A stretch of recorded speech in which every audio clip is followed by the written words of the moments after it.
अपनी निर्बलता स्वीकार कर लो। मतलब पल में, हाँ, क्षण खत्म, चेंजेस। हाँ हाँ, 12 बज गए, सरदार के 12 बज गए। उत्तिष्ठ जागृत, कहीं जाना थोड़ी है हम लोगों को, नहीं इनको जाना है। अगर पसंद आता हो तो बैठे, नहीं तो बंद बैठे। कितनों को बैठना है? So nice, good. थोड़ा तो आगे चढ़ ले क्योंकि देर से शुरू हुआ। ओके, उस संसार वृक्ष की तीनों गुणों रूप जल के द्वारा बढ़ी हुई एवं विषय भोग रूप कोपलों वाली देव, मनुष्य और तिर्यक आदि योनि रूप शाखाएं नीचे और ऊपर सर्वत्र फैली हुई हैं तथा मनुष्य लोक में कर्मों के अनुसार बांधने वाली अहंता, ममता और वासना रूप जड़ें भी नीचे और ऊपर सभी लोकों में व्याप्त हो रही हैं। बोलो, संसार वृक्ष की तीनों गुणों रूप जल के द्वारा, इसको पनपाता कौन है? उसराइन दो, माना खेती में पानी डालो पेड़ को तो उसके शाखाएं बढ़ती, खाद पड़े। तो बोले ये संसार वृक्ष की जो बढ़ोतरी किससे हो रही है? 3 गुणों में ये जल का काम कर रही है। सतो रजो तमो, एक्टिव। ये एक्टिव रहते हैं। कुछ अच्छे लोग पूजा कर रहे हैं, परमात्मा को प्रकट कर रहे हैं। कोई रजोगुणी काम में लगे हुए हैं सारा दिन। अभी मशीनरी जाकर देखो, बड़ी बड़ी मिलें, फैक्ट्रियां तो मनुष्य के रजोगुण की वजह से बनी है। तो ये संसार जब नया था, बिल्कुल शुरुआत हुई होगी तो क्या होगा? मिट्टी। तब बोलते ना जब यहाँ आए थे तो क्या था? शुरुआत यहाँ की। हाँ, जो शुरू में आए उनके तो आंखों के सामने है वो सब बातें। हाँ, उनको तो खास किताब में ढूंढना नहीं पड़ता है, उनके सामने ये बातें हुई हैं। रेगिस्तान था, एक ही कमरे में 10-10 लोग एक छोटे पंखे पर जीते थे। ये था सब। फिर धीरे धीरे प्रोग्रेस इतनी की उसने, इतनी की कि आज वर्ल्ड को पीछे छोड़कर सबका बना हुआ है सुंदर, सबका अट्रैक्शन बना हुआ है। चलो दुबई, चलो दुबई कर रहे हैं भाई। सिंगापुर भी इसके आगे कुछ नहीं है। ओके, जो भी है, जो कंपैरिजन नहीं। तो ये जो एक मनुष्य की मेहनत का पुरुषार्थ रजोगुण का फल है, कार्य का हुआ है। आप सब जानते हो, देख चुके हो कि कैसे सच में रेगिस्तान में गुलिस्तान बन गया। मनुष्य जो चाहे तो रेगिस्तान को गुलिस्तान, अपनी जिंदगी को भी ऐसा कर सकता है। अंदर रेगिस्तान सबके था, प्रेम का भाव डालकर वहां 3 गुण चाहिए या प्रेम चाहिए। तो ये तीनों गुणों जल के द्वारा ये संसार वृक्ष की शाखाएं बढ़ती जाती है। पक्का है, तुम बनाते जाते हो। और वे एवं विषय भोग रूप कोपलों वाली देव, मनुष्य और तिर्यक, खाली 3 गुण नहीं, उनके फल भी होते हैं। उनके रिजल्ट क्या है? विषय भोगों में वृत्तियां जाएंगी, फिर नए नए साधन पैदा करते हैं, सब होते जाते हैं ना। तो ये समझो एक तरह से उसकी छोटी छोटी शाखाएं हैं। एक वृक्ष के साथ अगर उनको कंपैरिजन करनी है तो जैसे वृक्ष की छोटे छोटे कोपले, मना इतनी छोटे पत्ते आते हैं, छोटे छोटे बीज रूप में बढ़ते जाते हैं। तो वो कैसे ये संसार अंदर से बढ़ता है। पहले किसी के अंदर इतना द्वेष नहीं होगा, नफरत नहीं होगी, तमोगुण बढ़ा अंदर तो दुश्मन बन जाते लोग हमारी नजरों में, अब अच्छे नहीं लगते। तो ये वासना, ये विषय, ये भोग, मनुष्य को कहीं का नहीं छोड़ते, सारी दुनिया को अपना दुश्मन शक की नजर से देखें।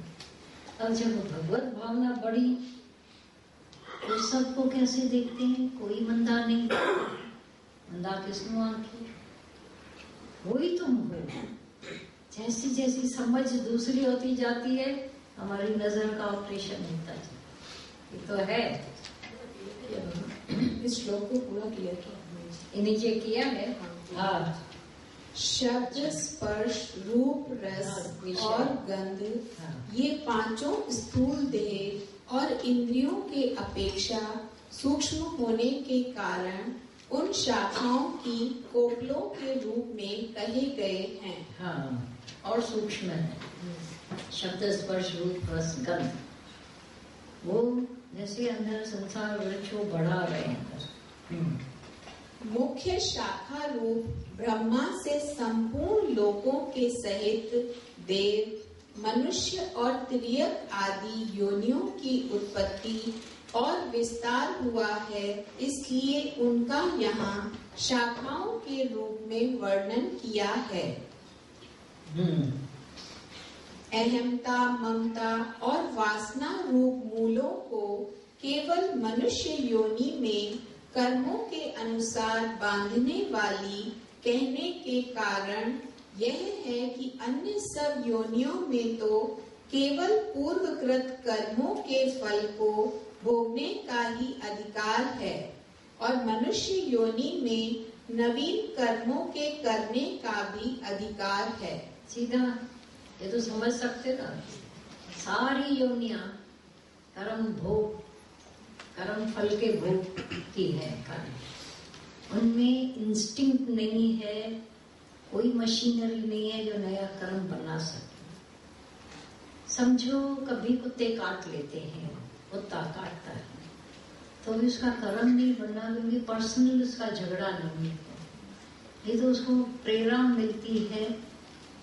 कभी कई बार हम लोगों को सब बोलते हैं, हम जब जाते हैं तो कुत्तों से डर लगता है। और इंडिया में तो बहुत कुत्ते हैं, तो हमको डर लगता है गली में कुत्ते काटेंगे। हम लोग बोलते थे कुत्ते काटेंगे, फिर आज तक काटा नहीं है तुमको। वो भी तो हुक्म का बंदा है ना बाबा, उसको भी तो हुक्म हो गई अकॉर्डिंग हमारे कर्म के हिसाब से। क्या सारी जिंदगी ऐसे लोग नहीं जिनको कभी कुत्ते ने नहीं काटा, और कभी कभी कुत्ते का लग गया कुछ काटना, कुछ दांत, तो भाई 5 इंजेक्शन, भाई 10 इंजेक्शन, भाई 14 इंजेक्शन, पहले 14 होते थे, अब भी दुखदाई है इंजेक्शन, क्योंकि जो इंजेक्शन लगाते हैं वो थोड़ा मोटा ही होता है। बोलते हम डरते हैं उस इंजेक्शन से, उस दुख से, पर सेफ हो, क्योंकि वो भी ईश्वर इच्छा से करता है। पर्सनल उसका झगड़ा ही नहीं है कुत्ते का, है पर्सनली वो पहचान कर झगड़ा करता है। राह चलता कुत्ता क्यों किसी को काटा है क्या कुत्ते ने? नहीं ना। मनुष्य का पर्सनल झगड़ा है, वैर आंख में रख देता है, वो अलग बात है। बोला सांप को जिसने मारा, सर्पणी या उसके आंख में उसकी फोटो बनी रहती है, तो उसको आकर के मारती है, खत्म करती है, लेकिन उतने तक उसके अंदर पर्सनली किसी के लिए झगड़ा नहीं है। ये उनकी इंस्टिंक्ट काम करती है। पर मनुष्य के मन में जो कोटे बुरे ख्याल, वो सांप से भी बदतर, वैरियों से भी वैरी, बिच्छू से भी ज्यादा खतरनाक। पक्का समझते हो, फील करते हो, मनुष्य जैसा महान भी कोई नहीं, गिरा हुआ भी कोई। किरण ऐसे गिरी गिरी गिरी गिरी नीचे तक चला जाएगा। सभी जानवरों को पशेमान कर डालेगा, शर्मसार कर सकता है मनुष्य, और देवताओं तक को भी हरा के ऊपर चढ़ चाहिए।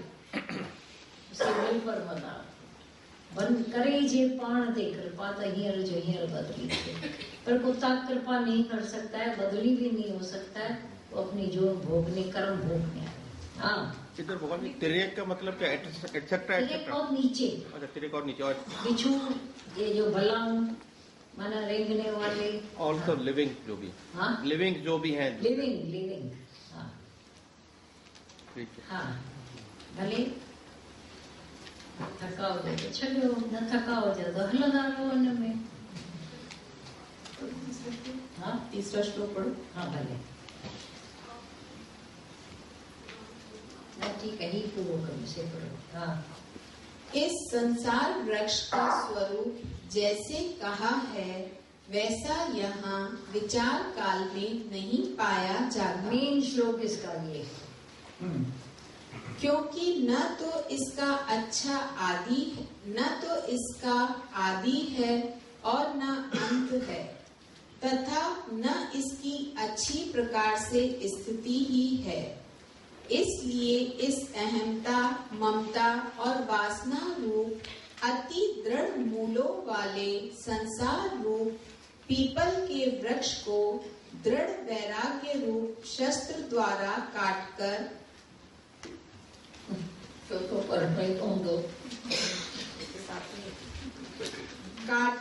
उसके पश्चात उस परम पद रूप परमेश्वर को भली भांति खोजना चाहिए, जिसमें गए हुए पुरुष फिर लौटकर संसार में नहीं आते, और जिस परमेश्वर से इस पुरातन संसार वृक्ष की प्रवृत्ति विस्तार को प्राप्त हुई है, उसी आदि पुरुष नारायण के मैं शरण हूँ।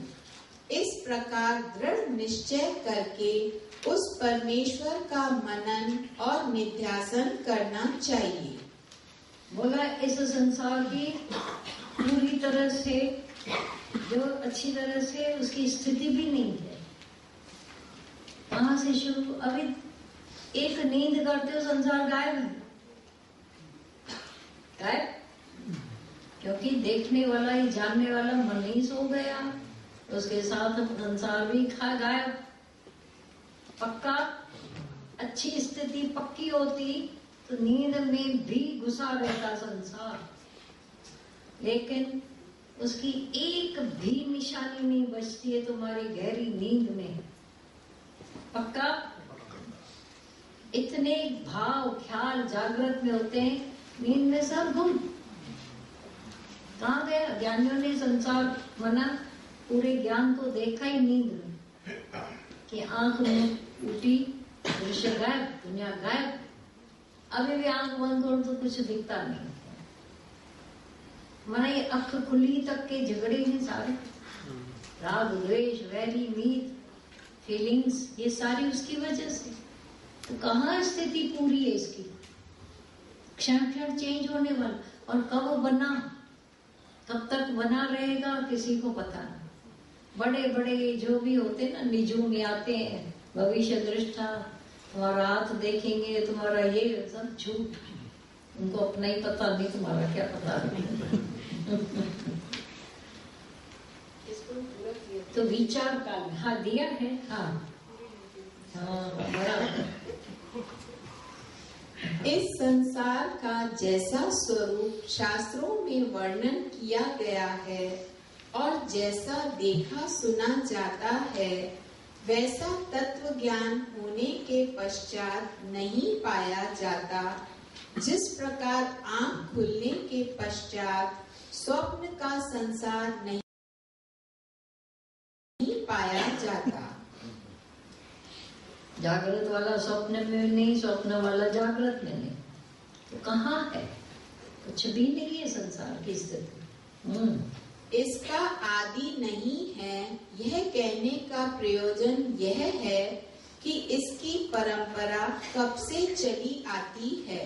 कब से बना, इसका कोई पता नहीं। इसका अंत नहीं, इसका अंत नहीं है, यह कहने का प्रयोजन यह है कि इसकी परंपरा कब तक चलती रहेगी, इसका कोई पता नहीं है। और इस संसार के पीछे पड़ने का हमारा कोई प्रयोजन ही नहीं है। हम पीछे पड़े परमात्मा के अंदर वाले, सारे एक जानने से सब जान जाओ। अच्छा, तो इसको जानना अच्छी प्रकार कैसे ये कटता है संसार, दृढ़ वैराग्य से। तुमको जब किसी को भी वैराग्य, तो संसार का वो भाव ही नहीं रहता है जैसा पहले बना हुआ था। संसार पत्थर की लकीर की तरह न चीर रहा था, वही संसार आज हवा की लकीर हो गया है। परवाह ले तुम परवाह नहीं करते हो किसी की, झगड़ा खत्म हो गया। इतनी परवाह थी तो तुम्हारे इधर से इच्छा निकल गई तो परवाह खत्म। भद्रा सिंह ने पूछा, बोला परवाह ले, जीरो हो गई परवाह। ऐसा बहुत परवाह रखी थी, फिर क्या मिला था? बहुत चिंताएं की, बहुत सोचा, बहुत इसके लिए सोचे, मिला क्या? आनंद, शांति। खुद का ही खराब किया शरीर। दुनिया में रहते हैं, मनुष्य बोलता है हम प्राणी है, दुनिया के सोशल